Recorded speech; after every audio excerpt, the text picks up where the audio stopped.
Yo, what's up everybody, selamat sore semua ya. Balik lagi di channelnya Reza Kusuma Putra. Iya guys, apa kabar kalian semuanya? Iya, ini kenapa mulai dari gang kayak gini sih ya?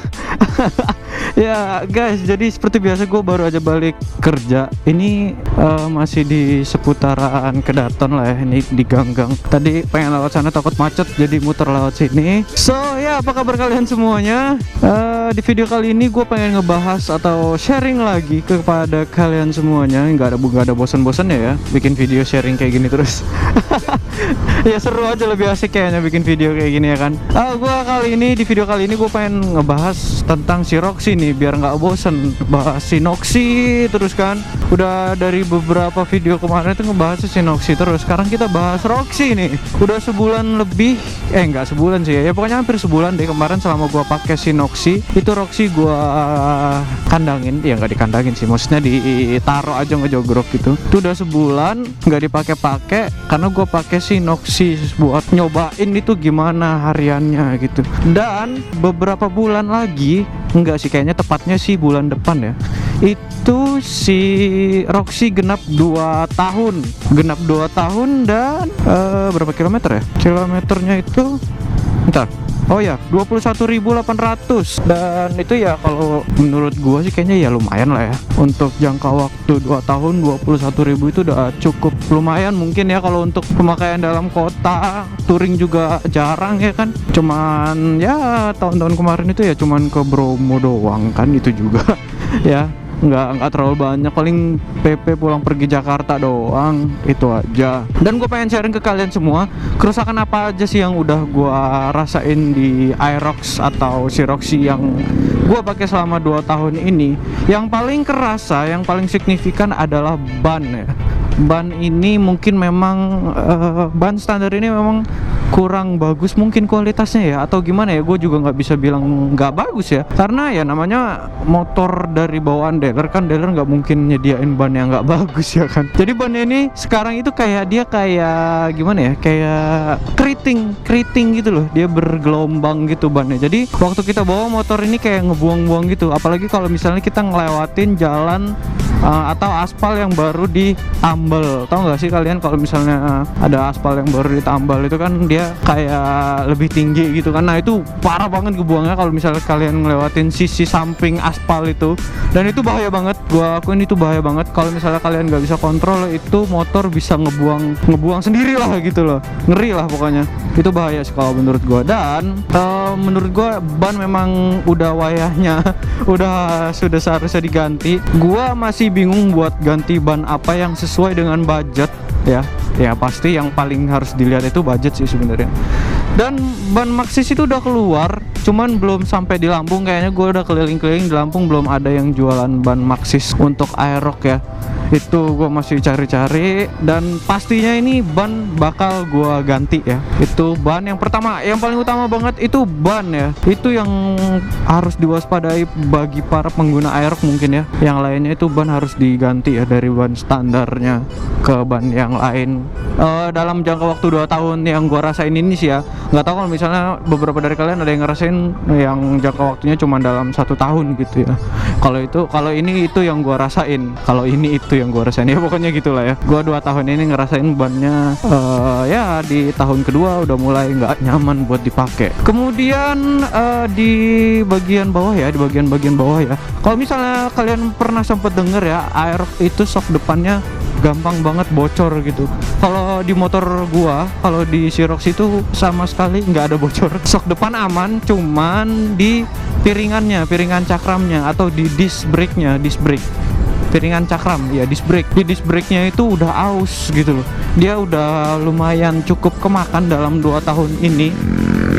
Itu dia kalau misalnya kalian pegang di bagian piringannya itu udah kerasa gitu kalau piringannya itu udah kemakan gitu.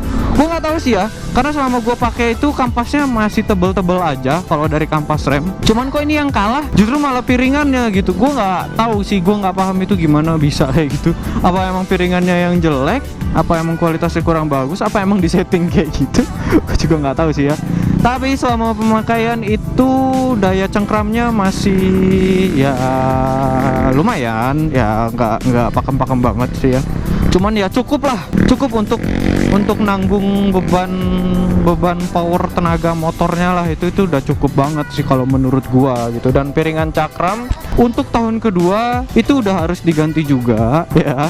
Udah harus diganti juga. Terus apa lagi ya? Sisanya sih ya kalau misalnya dari sektor mesin, kalau misalnya kita bahas dari sektor mesin, selama ini gua nggak pernah ngerasain apa ya, kerusakan yang fatal gitu di mesin itu. Gua nggak ada pernah ngerasain sih ya. Kalau misalnya kalian gabung di grup Aerox di Facebook ya, itu ada 2 grup kalau nggak salah ya, gua gabung dua-duanya. Di situ banyak banget ya, kayak mesinnya jebol gitu loh, air radiatornya juga tiba-tiba habis gitu. Itu banyak banget sih sebenarnya kasusnya, tapi alhamdulillah ya di motor gua itu alhamdulillah banget nggak kejadian sampai kayak gitu. Itu normal aja banget sumpah.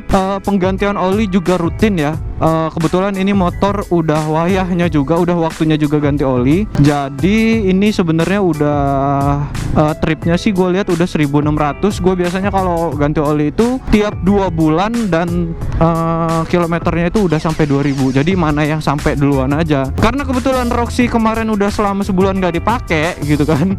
Selama sebulan gak dipakai, jadi tripnya mungkin jadi ketemunya cuma 1.600 gitu. Padahal kalau dihitung waktu pemakaian olinya itu udah 2 bulan gitu loh. Udah 2 bulan di dalam mesin ya. Kalau pemakaiannya cuma 1 bulan, yaitu ya 1 bulan itu ya 1.600 itu tadi, 1.600 kilo. Mungkin kalau misalnya di Panjer untuk 2 bulan dipakai terus itu mungkin bisa lebih dari 2.000 km sih kalau menurut gua. Dan sebenarnya udah harus diganti. Dari sektor mesin bener-bener nggak ada masalah. Dan kalau misalnya dibahas dari sektor CVT ya, CVT itu ya kayak fan belt, roller segala macam. Jujur aja ya nih motor, dari gua balik dari Bromo itu CVT-nya belum pernah dibongkar. Ya jadi gak tahu kenapa gue males banget bawa motor ini ke bengkel untuk bongkar CVT. Kenapa? Karena yang namanya bongkar CVT itu pasti lama banget, dan gue nggak punya waktu yang cukup untuk misalnya izin dari kantor buat servis. Kebetulan gue kerja sampai hari Sabtu ya, dan bengkel juga bukanya cuma sampai hari Sabtu. Untuk bisa dapat izin buat servis CVT itu sekitar 2-3 jam mungkin ya. Mungkin sih, gue juga nggak tahu sih ya sebenarnya. Cuman dari feeling gue kayaknya lama sih servis CVT itu. Sepertinya karena kan kalau servis CVT kan dibongkar semua ya, lama gitu. Itu gue belum pernah lakuin, dan alhamdulillah sampai sekarang yang namanya motornya itu gerdek parah gitu itu nggak pernah. Alhamdulillah ya, itu nggak pernah. Tapi ini sewaktu penggantian oli ini nanti itu pasti bakal gue cek sih. Soalnya udah terlalu lama, udah 2 tahun, sama kilometer juga udah sampai 21.000 lebih kan. Itu gue takutnya malah ntar nggak apa-apa, giliran ketemunya rusak kan jadi banyak ngeluarin duit ya kan. Sebenarnya nggak boleh ditiru juga ya. Itu nggak bener sih, nggak baik. Seharusnya itu nggak untuk ditiru sama sekali. Harusnya penggantian atau pengecekan CVT itu tiap 10.000 kilometer mungkin ya. Mungkin sih kayaknya gue taunya sih 10.000 kilometer ya. Itu udah harus dicek gitu loh. Jadi aman-aman aja kalau misalnya dari bagian CVT. Ya mudah-mudahan ntar waktu dicek nggak ada masalah sih ya, karena selama gue pakai itu nggak ada masalah sama sekali. Kalau misalnya kayak gerdek itu adanya cuman pas goncengan deh kalau dari feeling gue ya. Kalau misalnya lagi sendiri gini, lagi macet-macet kayak gini, itu gerdek sama sekali nggak ada gerdeknya sama sekali. Itu normal banget karena ini ya Aerox pertama kali yang keluar. Maksudnya ini generasi pertama ya, tahun 2017. Ini bener-bener motor bandel sih kalau menurut gua. Emang nggak pernah ada masalah, tapi ya kembali ke pemakaiannya juga sih ya, perawatan juga yang pastinya. Tapi kalau gua sadari, gua sendiri perawatan nggak terlalu yang maksimal banget, kayak yang biasa aja gitu ya. Kalau belum rusak ya nggak gua ganti gitu loh. Kalau dari part-part yang lain, gua seinget gua waktu gua pergi ke Bandung itu gua sempet ngecek kampas rem belakang. Karena kalau gua pribadi, gua lebih sering pakai rem belakang daripada rem depan gitu loh. Gua lebih sering banget nggunain rem belakang. Dari setelah pulang ke Bromo, gua feeling gua udah was-was aja waktu gua mau berangkat ke Bandung bareng sama Rizky Motovlog kemarin. Kalau nggak salah vlognya ada sih ya. Itu vlognya ada kemarin. Itu gua sempet ganti kampas rem belakang, dan waktu diganti itu sebenarnya nggak yang abis-abis banget gitu loh. Emang yang masih ada aja gitu, emang masih, mungkin kalau gua bisa nilai itu baru setengah lah kemakannya. Mungkin bisa dibilang baru setengah. Gua sempet ngelihat juga sih. Setelah itu kampas rem belakang ya sampai sekarang, dari Bandung kemarin ya sampai sekarang belum pernah gua ganti-ganti lagi sih. karena emang remnya juga masih lumayan enak gitu kan. Dan kemudian lagi ini kan master rem udah gua ganti yang ke standarnya lagi, alias yang normalnya lagi, master rem dan kaliper. Untuk alasannya kenapa gua ganti itu udah gua pernah bahas ya di video-video sebelumnya, mungkin kalian bisa cari sendiri aja lah. Itu kenapa gua ganti part-part KW-nya itu bukan karena rusak, sama sekali bukan karena rusak. Itu gua ganti karena emang yang bosan aja gitu. Gue pengen upgrade juga sih sekalian kalau misalnya nanti ada rezeki. Dan untuk kampas rem kemarin itu kan yang depan itu pemakaiannya belum terlalu lama ya, baru setahun mungkin ya, baru setahun. Dan waktu gue mau pasang lagi, gue cek itu kampas remnya masih bagus, masih lumayan tebel ya. Cuman gue khawatirnya ini justru di piringan cakramnya. Gue takutnya karena dia ntar udah terlalu tipis terus pecah, nyangkut kan, wah berabe banget itu, parah. Untuk piringan gue nggak tahu nanti bakal diganti yang orinya lagi atau aftermarket. Karena untuk nyari piringan aftermarket Areok lagi kan. Untuk ganti piringan Aerox atau Roxy ini yang standarnya, untuk aftermarketnya ukuran standar itu nyari yang kualitasnya bagus, itu gua nggak terlalu paham aftermarket yang kualitasnya bagus itu merek apa. Cuman kemarin gua sempat lihat ada merek Wases Thailand yang harganya lumayan, itu lumayan harganya sekitar 800.000 ya untuk ukuran standarnya kalau nggak salah sih ya. Itu postingan udah lama banget, cuman gua nggak tahu harganya sekarang berapa dan harus cari kemana ya. Untuk Aerox projectnya yang nanti lah, untuk misalnya bongkar-bongkar gue paling servis yang penting-penting dulu. Kalau misalnya ganti-ganti part yang aftermarket gue belum tahu, karena ya banyak keperluan juga ya akhir-akhir ini, jadi motor agak tersisihkan. Kebetulan juga Noxy juga lagi banyak banget PR-nya, itu masih banyak juga PR-nya si Noxy, belum 100% terrestorasi secara sempurna banget, belum. Jadi ya doakan saja rezekinya lancar. Ya kan, dan gue bisa kembali sharing ke kalian semua experience apa yang gue dapat di kedua motor ini gitu kan. Ya untuk Aerox kayaknya ya segitu aja sih ya, apalagi ya kalau untuk misalnya pemakaian kayak lecet-lecet di body, kalau di body lecet-lecetnya yang pas crash kemarin itu masih belum gue ganti, karena itu gue masih belum tahu mau dicat atau gimana. Ntar gue masih belum ada pemikiran atau belum kepikiran lah gitu ya. Kalaupun dicat juga belum tahu warnanya mau pakai warna apa gue juga ini ya. Gue sih pengennya ya tetap warna biru, cuman biru apa gitu loh, biru Dove apa biru dongker apa biru langit biru apalah, kan itu masih belum kepikiran gue sendiri gitu loh. Jadi sampai sekarang masih belum gue ganti. Dan untuk part-part Kevlar alhamdulillah ya lecet semua. Ya namanya juga motor dipakai harian kan.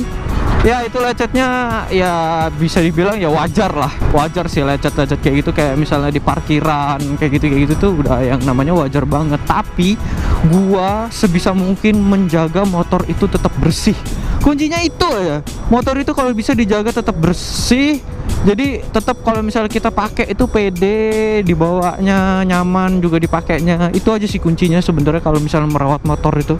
Kalau untuk gua sih ya, kalau untuk gua pribadi ya kuncinya ya itu aja sih. Usahain ya motor tetap bersih. Dah, itu aja. Memang walaupun gak ada modif-modifan atau apapun, kalau misalnya motornya bersih juga dipandangnya juga enak gitu loh. Ini kenapa lambat banget sih anjay. Oke, kayaknya udah ya segitu aja untuk video gua kali ini. Ini goblok nih. Salah, ini muter balik nggak boleh di sini sebenarnya. Itu nggak boleh muter balik di situ, cuk. Nggak bisa muter balik di situ, walaupun nggak ada tandanya sih ya. Secara logika itu muter balik nggak boleh di situ. Ya oke, jadi gitu aja untuk video gua kali ini. Iya, karena video ini tayang beberapa hari mungkin sebelum puasa, gue juga pengen ngucapin selamat menjalankan ibadah puasa, asik. Ya selamat menjalankan ibadah puasa untuk bagi kalian yang menjalankan ya. Semoga ibadah puasa ini bisa lancar sampai Lebaran nanti. Oke guys, jadi gitu aja untuk video gua kali ini. Seperti biasa, jangan lupa like, comment, share, and subscribe. Dan jangan lupa yang paling penting sih komen ya, komen sharing di bawah apa aja sih experience kalian, walaupun motornya merek apapun gitu loh. Experience kalian ngerawat motor itu kayak mana gitu, kerusakannya seperti apa gitu kan. Emang beda tangan beda penyakit sih ya. Oke, jadi gitu aja ya. Thanks for watching. Sampai jumpa di video selanjutnya. Bye bye.